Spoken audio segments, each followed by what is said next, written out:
Welcome back to the Intel Extreme Masters San Jose qualifiers for the European region, as we now get into our series to determine who is going to be first place in this qualifier. Yeah, the third game of the evening. Which player will get the plane ticket and hotel expenses paid by ESL and Intel to go compete at this tournament? Is it going to be the European, the Spaniard, or is it going to be the Korean here? Which player?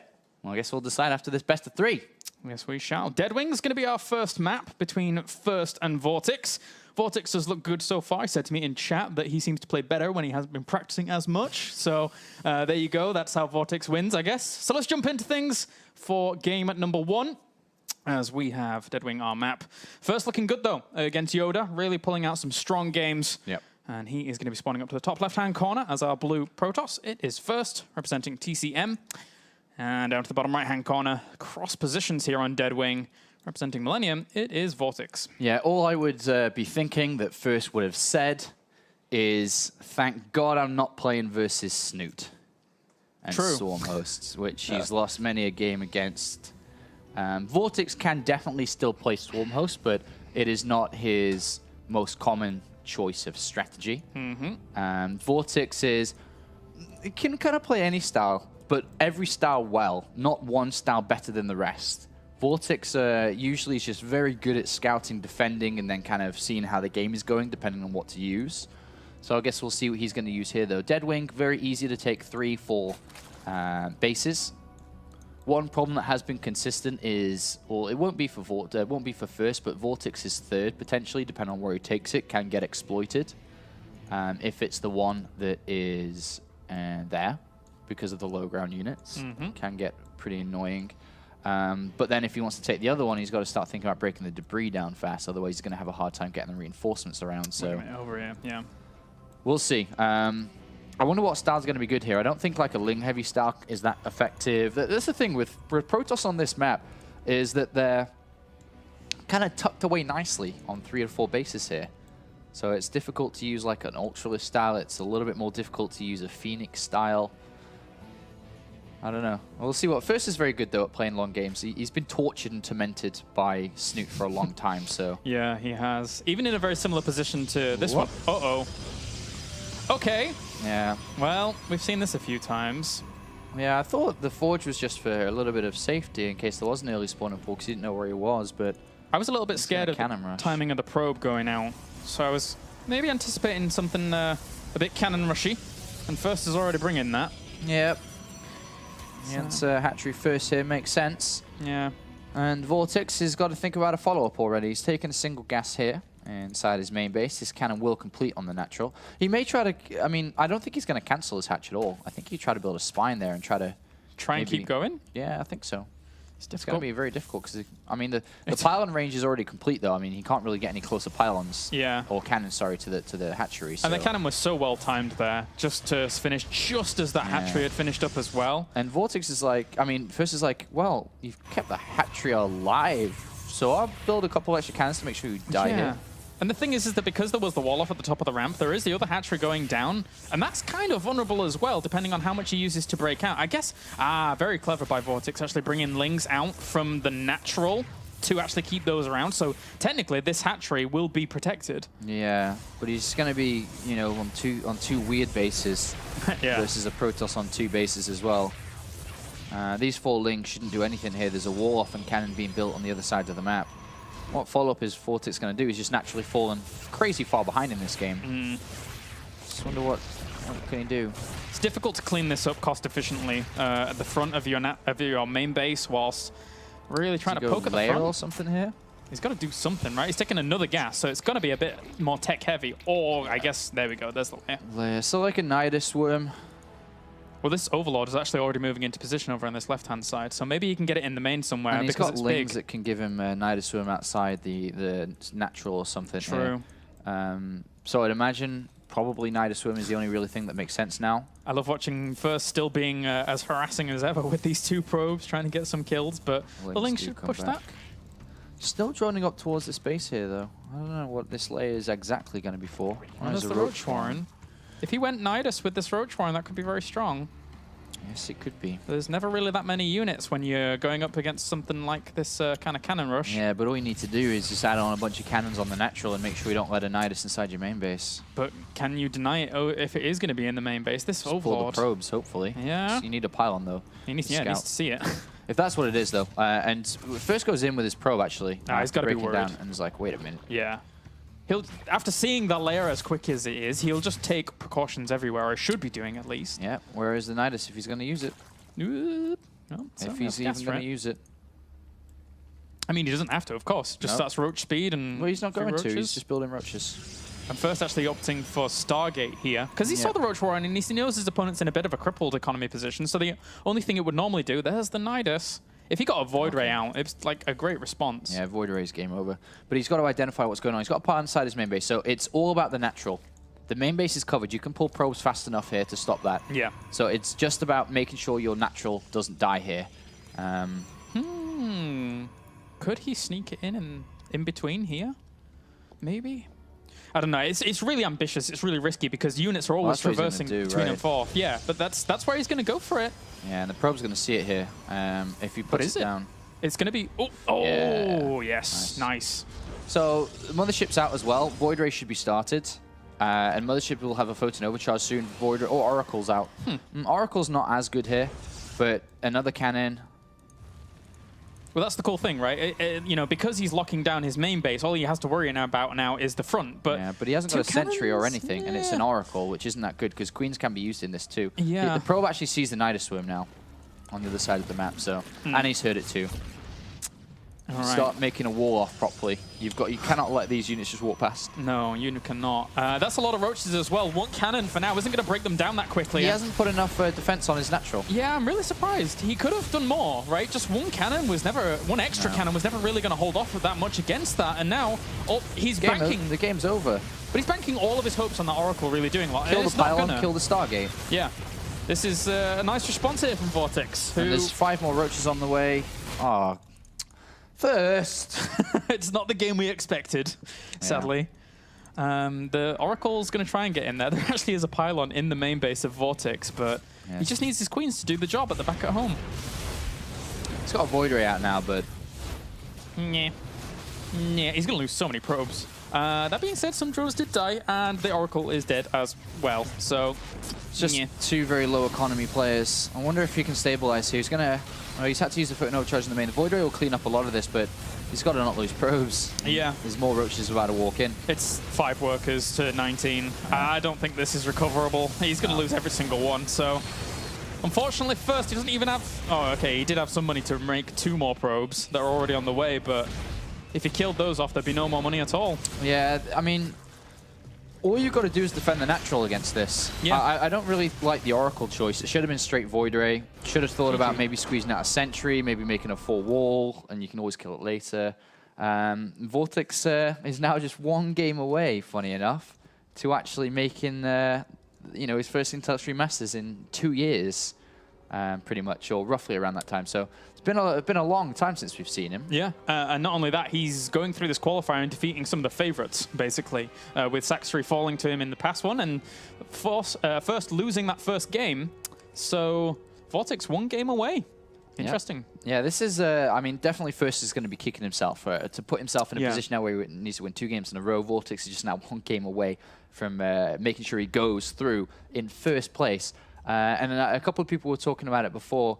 The second qualifier spot does come from the lower bracket where the players are still competing. So when if VortiX takes his first place here and first drops down, then of course first will be able to compete with the rest of the players that have dropped down to the lower bracket to try and take that second spot.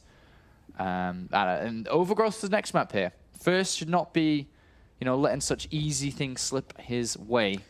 And it's funny overall, because as much as VortiX can play like a big range of styles, I feel this is where he thrives more than not. Like, in these weird situations where he just lets his instincts take over and it's like, well, it's time to go Roach Nidus and try and do some damage at the front. I really do feel that's where VortiX has some of his best performances.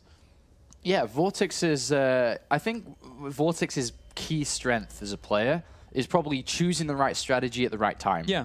Like in every scenario, like he's very good at saying, okay, I'm just going to do this, and this is how I'm going to win the game. I don't think he's very complete in all round when it comes to unit compositions and most other kind of strengths that players have. But his decision making is always one of his best, I feel. Yeah, and it really showed there. It really did. Because now he's one game away from advancing on. But you actually made a good point before, because if you get to the winner's bracket final and if you unfortunately lose here, at least you go straight into the next series for you, which is another qualification series. So getting to the winner's final is a big, big deal in these kind of double elimination tournaments where only 2 people advance. All right, so getting into the next game, VortiX 1 map away from advancing on. And yeah, we haven't really seen him too much at Intel Extreme Masters for a long time. So not only that, but I mean, I was bringing up the point that we haven't seen really Saxary in America. I don't think we've really seen that much of VortiX in America. No, never. So the thing with VortiX is, it's good to, more so than who's going to America or not, it's, everyone came into today's qualifier expecting the Koreans to qualify. And VortiX is about to take 1 slot away from them here in this European qualifier, so if he's able to pick up this series. All right, well, let's get into it then. Game number 2, as we have spawning down to the bottom left-hand corner, it's our TCM representative. It is first. And up to the top right, it's our red Zerg representing Millennium. It's VortiX. Shouldn't have built the Oracle. Straight to Void Ray, you think, overall? Definitely. Yeah. There's no reason to... I was very surprised. It's greedy. I mean, it's like, I'm going to defend after once I do more damage to you. Like, you don't need to do more damage after what you pulled off. You just finish it, man. Just defend. And so it's a mistake from first. Yeah, he had a significant probe lead going into that, and is, in those 2 locations, forcing your opponent to take the third in that position on Dead Wing. It's a little bit more vulnerable, as you were mentioning before as well. So all of these things work in tandem to make it difficult for VortiX if the game goes on longer. But first, not willing to do that in the end. All right, so it looks like we are going to see another cannon very early, or not cannon, but forge, potentially cannon here, depending on what VortiX chooses. 13 forge, nice and early. And it is a spawner pool first, so it's just going to be a hatchery. Hatchery after the spawner pool, and then Nexus coming out very shortly for first here. Cannot cannon rush the spawner pool first player, and then the game will move on from this point. But you've got to be very careful. There are a lot of different choices that Protoss can use here on Overgrowth, whether it be a fast third base, whether it be a hidden probe, and something aggressive towards the third of the Zerg player, which is usually to the left-hand side of his natural. And upon seeing no hatchery, and it's already known this is spawner pool, Nexus will be thrown down earlier. But if it was a hatchery, you want to cannon rush again. Yeah, wouldn't have minded that at all. So him first really kind of pulling out the stops early on in these games, and a little bit of a mispositioning by the looks of things on this Nexus. Slows it down and costs him a little bit of minerals. That's kind of sad. Yeah, that is a little bit sad there, unfortunately. My heart goes out to people that do that. I've done it once or twice in my ladder games, and I'm like, oh no, why have I done that? Oh dear. Oh well.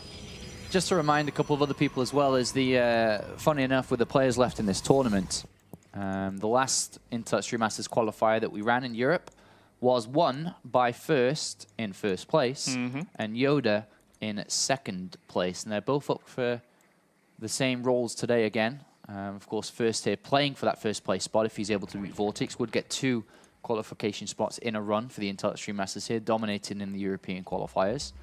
VortiX could snatch that away. And Yoda's still fighting in the low bracket.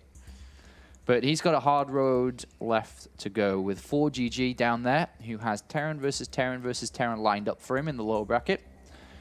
4GG is going to be in his elements in that lower bracket. But Saxary's still around, and Saxary is known to be a Terran killer. Yeah. So a very competitive lower bracket that we will be going into once this series is finished. Sick hiding there from First, hiding in plain sight really, and allowing him to get that spot of the third. He would have seen it anyway, probably, with those 2 lings going around. They wouldn't have killed it in time for that to be denied. But aside from that, Wall is up and running here for First. How many so VortiX has played against this type of game for 4 years now. Okay, maybe not 4 years, like 3 years. A long time. Been a very long time, apart from the very early days of StarCraft 2, where it was still 1 base gateway expands for Protoss players. It's always been this type of build. It's very good to fall back onto this because it is a part of your it's just a part of your game now. It's always been there. So it's just like, all right, I take my gases around 6 minutes. I start to think about if I need a roach run around 7 minutes. I set my overlords in, you know, around 6 minutes 30 to get some more intel on what he's doing. And it's just kind of this, I've been doing this for 3 years. I know how to play this. And so as you can see, the gases should be taken in a second here at 6 minutes. The overlords are starting to go in for that 6 minute 30 scout. Depending on what he sees, he'll choose whether he goes for a roach warren early if it's more gateways. If he sees the Stargate, he may try to go fast for a layer, so he can go up to Hydralisk really fast and try Hydra timing. So it's a very, very textbook Zerg versus Protoss. We've seen this for a very, very, very, very, very long time. Yeah. But will he see the Stargate scout? It's going to be close. Stalker was actually quite late to react, so it took a little while longer for him to get down there, and that might cost him the information, because this Overlord should be able to spot he sees Stargate. it. So at this point, when you see the Stargate, you just know that you kind of need to, even if it's Phoenix, you kind of need to throw Spore Crawlers down in case it's Oracles as well. And then you play around Lair.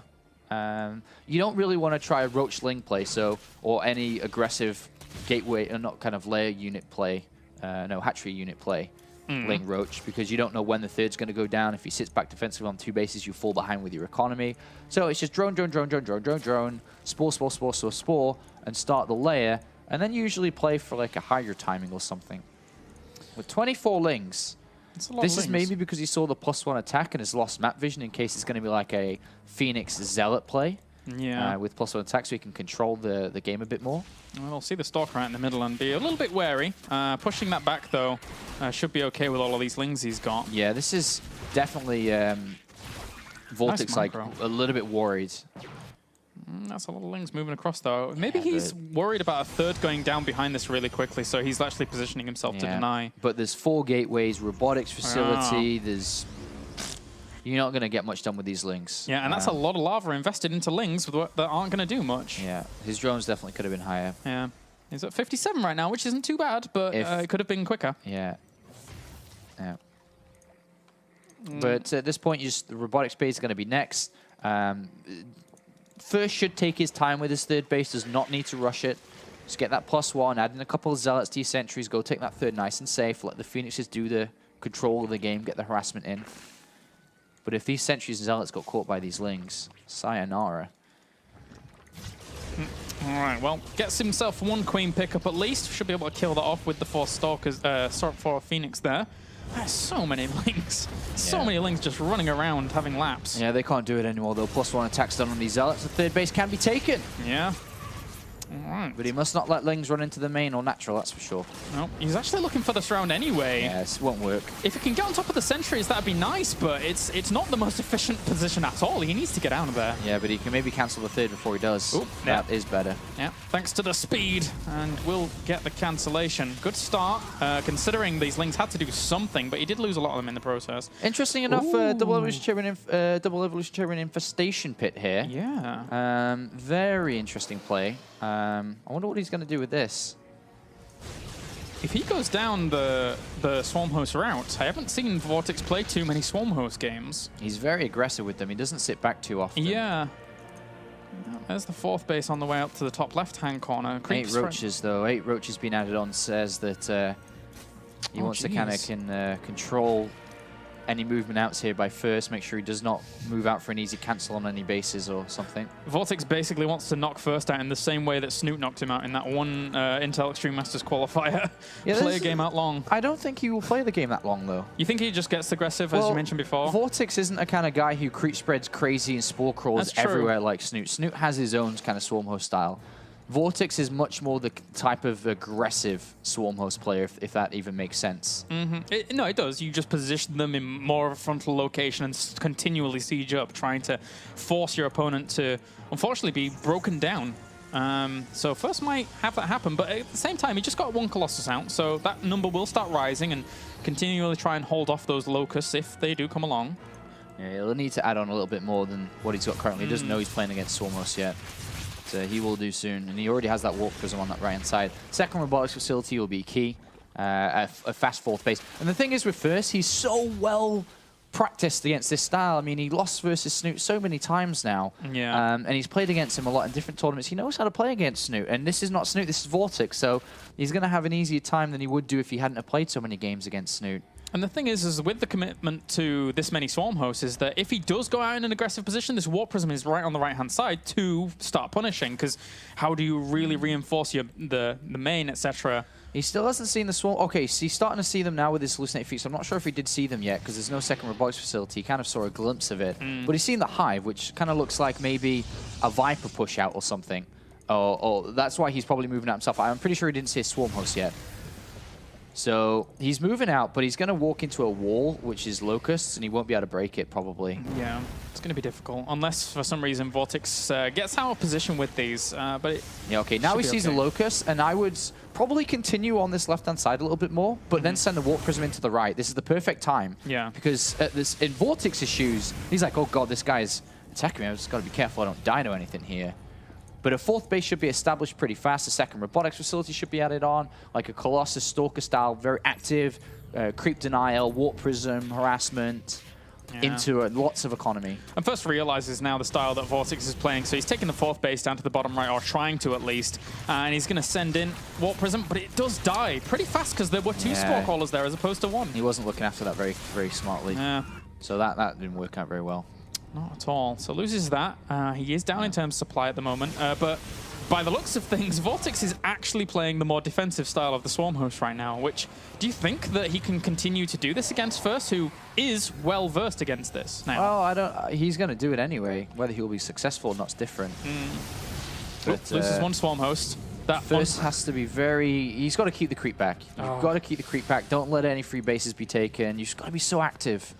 Very, very active against this. I know that feel, bro. When you lose a Swarm host that's rallied into your other Swarm hosts that are burrowed, it's a sad feeling as a Zerg, but oh well. As for now, he at least has the Vipers out with the Swarm host to abduct anything that would come near him. And he'll be sitting pretty on his 5 bases for quite a while, but what First does on the other side of the map, I imagine he just has to play out long and get himself up a big air armada or something. I mean... Warp Prism harassment is always very important as well. It's too early for an air army. You try that now, you give the game away. You can start getting ready for it, but you can't move into it yet. He's got to play a lot more active than he's doing. He can't sit back. Warp Prism 1 out, Warp Prism 2 on the way. Still needs to keep creep spread down. Problem is he's got to not take losses versus Locust at the same time. Yeah. Creep spread, as you mentioned, wasn't going to be as aggressive as someone like Snoot, but it's getting there. It's getting there, and that will help out the push forwards. Okay, big warp into the main base, about nice 4 or 5 spines though. And that all went pretty much undetected for a little while there, so he's going to go straight to the natural. But the reinforcing Lings and Queens should be able to shut it down. Lost 2 Colossus in the middle already just by 2 abducts. Oh, did he? Sorry, I missed that. Not a good start here for First, then. He's kind of in the middle of everything right now. He doesn't really have, you know, the Templar Archives used properly, doesn't really have Colossus used properly, doesn't really have Air used properly. He's just kind of in the middle of everywhere, and I guess all the times that he has lost in the past is kind of hurting him more so than not, because probably tormented. And I mean, I'd be having nightmares of this style, the amount of times he's lost to it. It's like, not again, not again. But he's trying to set up now for that air transition across this. Because, again, he's given too much freedom over now with this. Yeah, it's VortiX is just going to propel himself really hard. I mean, the gold base hasn't even been mined from yet for VortiX, but, I mean, he's already got a big bank saved up here. So any trade he gets is brilliant for him. Yeah, VortiX is in great shape. 5 bases, creep spread good, fantastic upgrades, air upgrades on the way, great bank. It's going to be a long game. Yep. The creep spread developing a little bit now on a few flanks as well over on this right-hand side, but the Swarm hosts don't really need to move away from this gold base. I mean, once the creep spread gets a little further forwards, how does First even move out until he has an air armada with the real mothership on the way? He doesn't. Nope, nope, nope. Where is the mothership? I keep clicking on it, but it won't take me to it. Oh, there we go. It was in between the 2 bases that I was trying to click on it. Warp Prism attempt number 2, or 3, or 4, on the left-hand side and the main base. Yeah. He sees the spines in the main. He's maybe a little bit apprehensive about going there, but if he got a big warp in, then maybe that would help out. Good for VortiX to still keep roaches around so they can move over to kill these zealots up. No one really uses DTs anymore because they're so expensive, and there's always going to be detection around. It's just Zealots only, and obviously Roach is very good at that. All in all, what VortiX really needs to do is set up a ton of static defense across these swarm hosts. Like a lot of spores, if the ducks come in against this air armada that is going to be built. Yeah, with the creep spread that he's got, he should start, as you said, to move or build more spore crawlers outside or around the Xel'Naga Tower area on the right-hand side. Yeah. To start to siege the gold base and just surround everything with spore crawlers and just put the pressure on, because right now he's built himself up nicely and has established himself nicely. But he's not really putting any pressure onto First at the moment, who is trying to build up all these Tempests to try to combat this, which they can work, mixing a couple of Oracles, a couple of Revelation spells, so you can see further than they can shoot. Or see as far as they can shoot, sorry, and then they can start to kind of wear this down. But it looks like VortiX just moving his Spore Crawls now. I mean, not Spores. Oh, everything. Okay.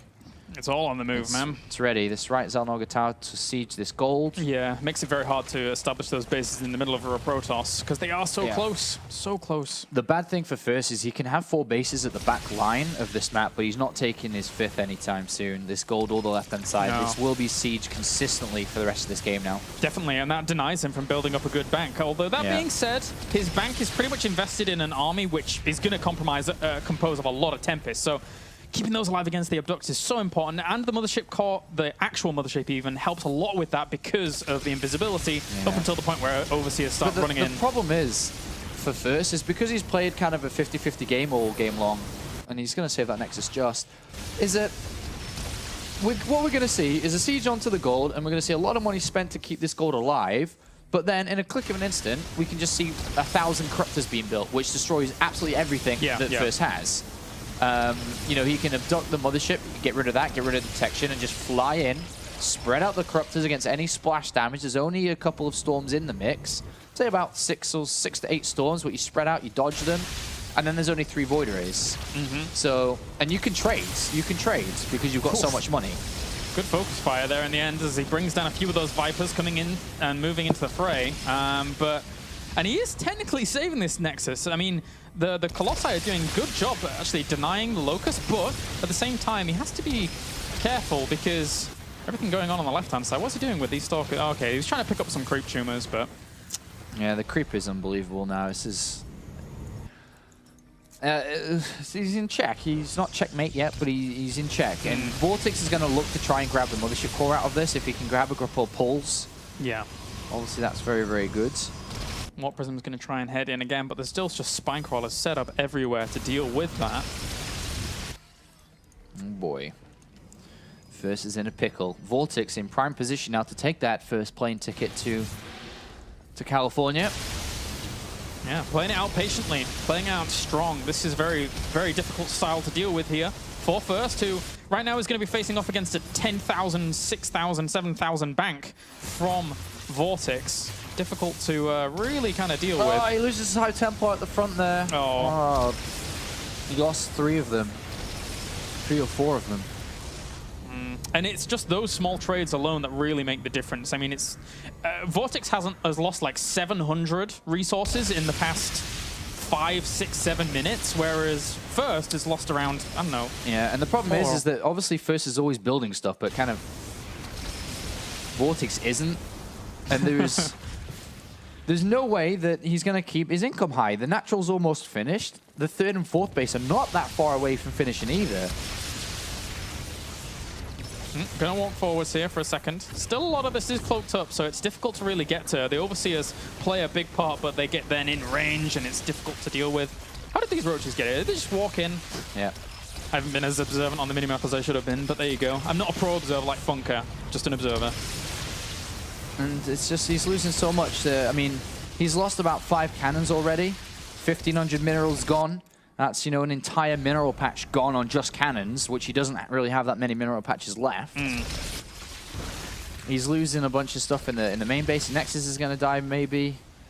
And of course, he's going for the 2 Tempests here with his Corruptors. Alistia was able to hit Revelation on the Corruptor, so he knows exactly where they're going. He's going to lose his 2 Tempests anyway, so now you've got an expensive Tempest you're going to lose as well. Difficult to really deal with. He's just, think of all these things he's losing over and over and over, and he's not going to be able to replenish them for much longer in this game. There's 2 Tempests gone for nothing there again. Locust still trading away against anything they can find on that right-hand side. He's actually moving forwards. He has to be very, very careful about how far he goes. Time to see some action, I think. If the Vipers actually get the abduct, he pulls his mothership, though, back because he knows that that's the one contention point in this army. Has to be very careful, has to keep that alive. It's so expensive to replenish. He loses High Templar. Gets a couple of feedbacks. Okay. But he's just replenishing with Corruptors, because he knows that that's the focus point from here on out. 8,500 gas. So much gas. Tempests keep working away at that air army of Vortexes, but again, with the replenishment power. But at least First has been able to start mining and get the mining from the gas for a long time on that gold. Yep. That's one consolation prize during all of this. He's actually just going to fly straight in here with the Corruptors. How much can he actually get done? The mothership trading. Yeah, he kept that at the back and forced that away. So in the end, he gets a few Tempests for his troubles. Yeah, a few Tempests. Does lose quite a few Corruptors in the mix as well, but he will use his money to his advantage now and replenish them quite easily. If only he could have grabbed the mothership, he could have had a free Locust time. Yeah. Try to always look for position on that mothership. If you can drag it out of the fight, that's very good for you. I think, yeah, First has been babysitting with that well, that's for sure. It's so funny, he had to replenish a few Overlords as well because he lost so many Overseers in that fight, so getting those back in and pushing forwards again with these Corruptors. Has to be careful of Storms. Loses an Overseer, was that to the feedback? Regardless, does deny any kind of pulls away from that mothership. And now he's been pushed back again. Creep is going to be respread, and the game is going to continue on the way it has been for the last 5-10 minutes, where the Locusts trade off against anything here. But it's First is like he's playing against a sand timer. Like he's running out of time in this game because he's running out of money. He needs to make a massive impact in this game soon, otherwise he will run out of money, run out of resources, and he's going to take another heavy loss, like he's done exactly to Snoot in the past on this very same map.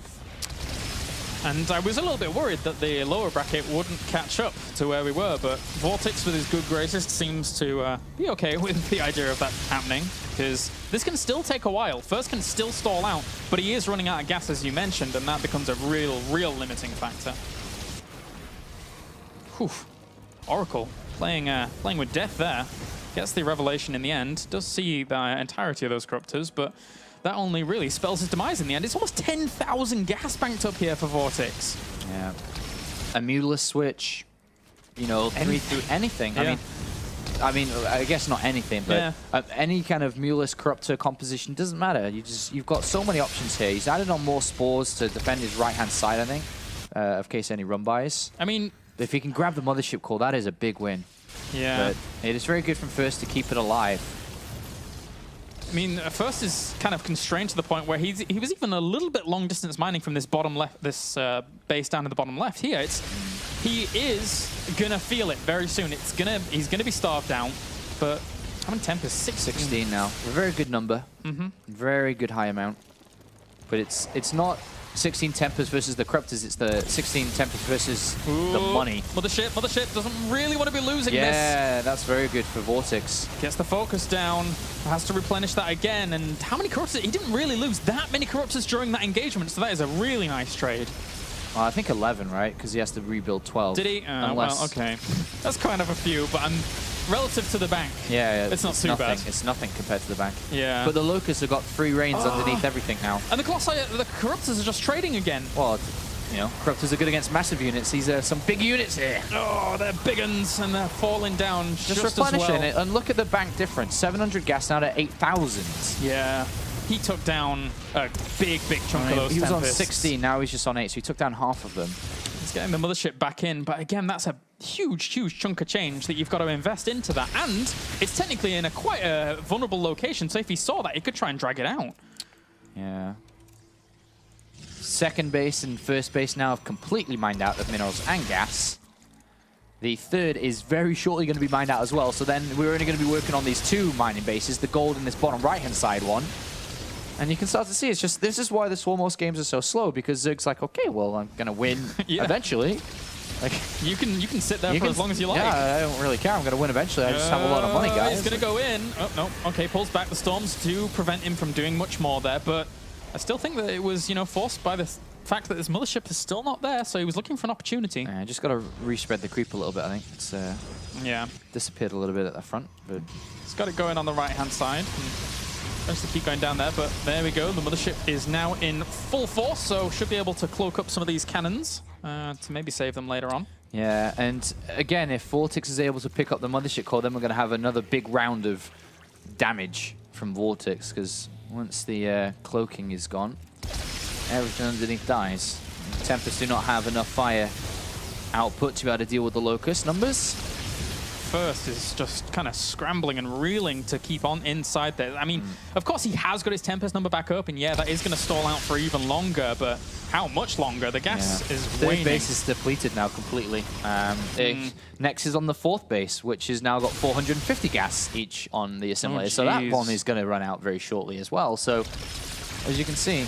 And his Warp Prism harassment during the previous couple of attempts just wasn't effective at all. Yeah. So he wasn't getting to the focus point that he needed to for VortiX and shutting that down. He's just been completely having free reign over the other side, to the point where now VortiX is like, well, I'll have this base as well. Yeah, it was starting to be cleared out by first. He was getting to the left-hand side and was actually getting rid of all the creep. So he's like, all right, I'm just going to build a hatchery there, just let me taking it for sure and respread the creep there. And that's nothing to VortiX in terms of the bank he has. Why not just take that base and say, well, I'm going to have this now. It's mine, thanks. If you can, he's got to try and focus the mothership core again, the mothership itself again. He might try this now. A lot of Corruptors. Good Storm will deny this from pushing forward. He gets one Tempest, pulls back, only loses one or two Corruptors. Third one will fall to the fire of the Tempest at the end. But he's going to go. Why is he? Whoa, okay, maybe he's going a little bit too far here. Those Archons. Yeah, he's got to do something. Yeah. You know, he can't sit around defending his gold base all game. He's got to actually go over and kill VortiX somehow. It's just the somehow part is the difficult part of this kind of scenario when you're placed in it. The mothership core. Grab it. Oh. He's going to go for it. He's actually not even looking to grab it. He just focuses down. He loses a few of the Corruptors during that. But it's okay. He's got 19 more on the way. Yeah. And how's that fourth base doing for gas? Oh, it's going to run out. Still 250. Where are we at? Oh, down here. Yeah. 250. Not much left. Get into the mineral lineup at this top right-hand base, but a lot of the work has been done. I mean, he has 52 workers still that can be transferred over there and mine it away happily. Yeah.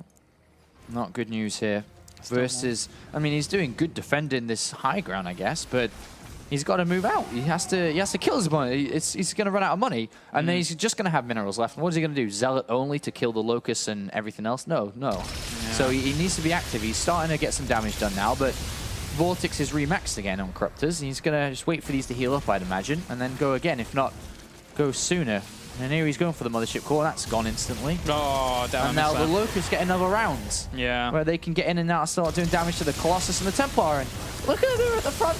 They're just going to die instantly. Yeah. He's so careful. And without the mothership, you sometimes have to spend storms even on fleeing from Locusts, and that takes it away from killing Corruptors off. So he didn't kill any units there, but he brought two of the Colossus to half health. And he's going to push forwards again here. Corruption will lose a lot of these Tempests, now bringing these down. The numbers plummeting here for first. Look, I mean, look at his supply alone. The Locust to the TIE Templar and the Colossus. And then it's just Tempest with 80 more Corruptors on the way. It's a war of money, and VortiX has too much. It's been like this for the last 15 minutes. Yeah, he's been slowly starving first out, and now he's down so much supply. 25 Corruptors in production. It's over. First is taking another big loss. Like the Shenzhen qualifier earlier on. He lost the Snoot in this position, and he's losing to VortiX now. His fourth base gas is mined up, so he's only got that gold now. He's been totally broken. Totally broken. Yeah. And eventually he'll be broke. There is one High Templar, one Tempest, one Colossus, and two Oracles. And here comes the Locust Wave once again. It's going to be very difficult to hold this one off. They'll dissipate, but there you go. GG. Congratulations to VortiX, who makes it through first at the very end, and Saxery in the round before to be first place in our qualifier for San Jose. Yeah, congratulations. VortiX is going to America to compete in the Intel Extreme Masters San Jose tournament. And it's the first time in all the qualifiers we've actually run that we've seen a European qualifier. The last person did was Snoot, and then before that was even longer ago. So you know, congratulations to VortiX there. Great achievement for him for sure. Very painful loss for First. He's now thrown down into the lower bracket with the likes of Saxary still left there, with the likes of Yoda still left there, 4GG still left there. So you've got a very stiff set of players down there that are competing against each other to try to take the last slot available. Yeah. And one of them is going to take it, and the rest are going to be disappointed here. Yeah. But then, as we said, congratulations to VortiX. He shows that despite his kind of lackluster performance in the WCS, he still can hang with the best of them here in Europe. First and Saxary being his victims. Really good stuff. Yeah, congratulations. A big win there for VortiX. And he like you say, he's the simple underlying story here is he's qualified to go to the Interstellar Masters. So VortiX will compete in December the 6th and 7th in America. All right. Well, that does it for our upper bracket, guys, as we have VortiX moving on forwards. Join us after the break when we'll be doing some lower bracket to find out who our second person is at the Intel Extreme Masters San Jose.